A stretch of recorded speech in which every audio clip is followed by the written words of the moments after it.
The rain fell in sheets across the crystalline spires of New Geneva Station, each droplet refracting the artificial sunlight into tiny rainbows that danced across the transparent aluminum dome.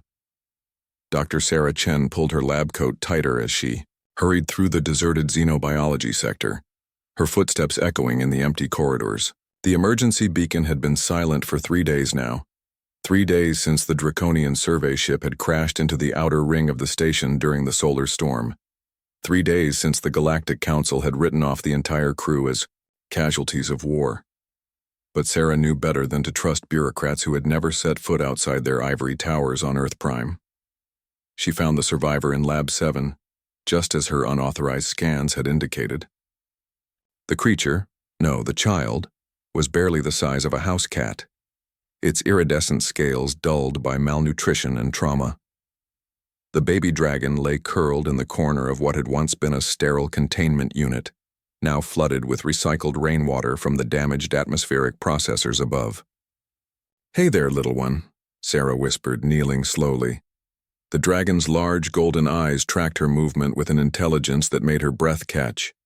This wasn't just some exotic pet or lab specimen. This was a sentient being, a person, trapped, and alone in a hostile environment. The dragon's tiny chirp was barely audible over the drumming rain against the dome. Sarah extended her hand, palm up, the way she might approach a frightened animal back on Earth. But when the dragon's small talons grasped her finger, she felt something else entirely. A desperate mental whisper, faint as spider silk, touching the edges of her consciousness. "Help. Please. Mama gone."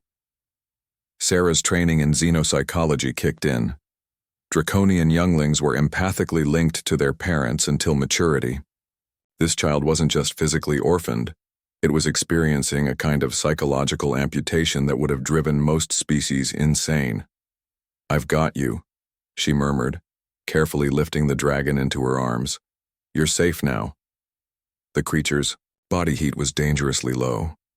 Sarah wrapped it in her lab coat and began the long journey back to her private research lab, avoiding the main corridors where security cameras might catch them. If the station authorities found out she was harboring a hostile alien, her career would be over.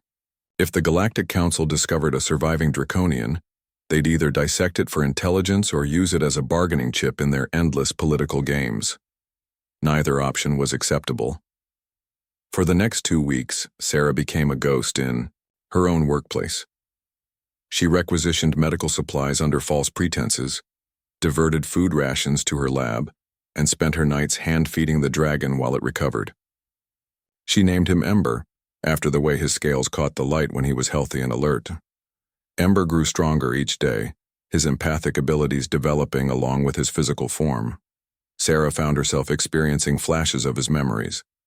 The warmth of his mother's presence, the terror of the crash, the crushing loneliness that followed. In return, he seemed to absorb her emotions, her determination, her compassion, her fierce protectiveness. It was a bond unlike anything in the xenobiology textbooks. The breakthrough came during the 3rd week. Sarah was running late-night genetic scans when Ember suddenly stood upright, his small wings spreading wide. For a moment, she thought he might be preparing to fly for the first time.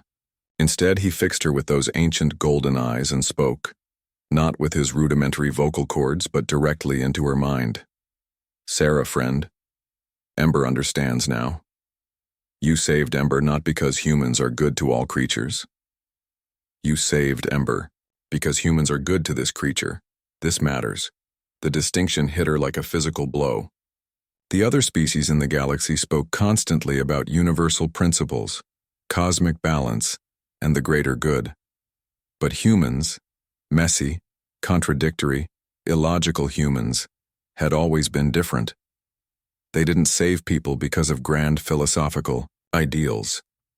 They saved people because each individual life mattered, because every single being deserved a chance. Mama taught Ember about humans before the crash. His mental voice continued, growing stronger. Said humans were dangerous because they make choices with their hearts instead of their heads. Mama was wrong. Humans are dangerous because they make choices with their hearts and their heads together. Sarah felt tears streaming down her cheeks as Ember's next words reshaped everything she thought she knew about her species' place in the galaxy. Embers. People we choose based on clan loyalty.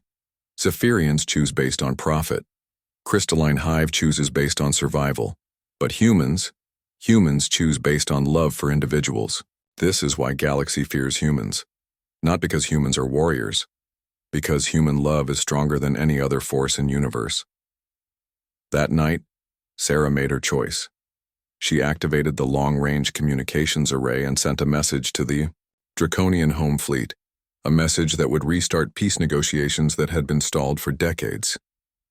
A message that would prove humanity's commitment to protecting the innocent, regardless of species or politics. She included Ember's biometric signature as proof that their young survived, along with her own personal guarantee of his safety. The response came within hours. A Draconian diplomatic vessel escorted by human ships, requesting permission to dock.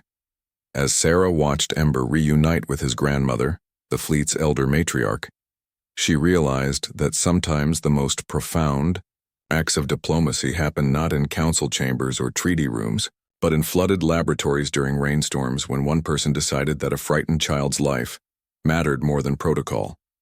The galaxy would remember this moment. They would remember that when it mattered most, a human chose love over logic, compassion over convenience. And in the end, that choice changed everything.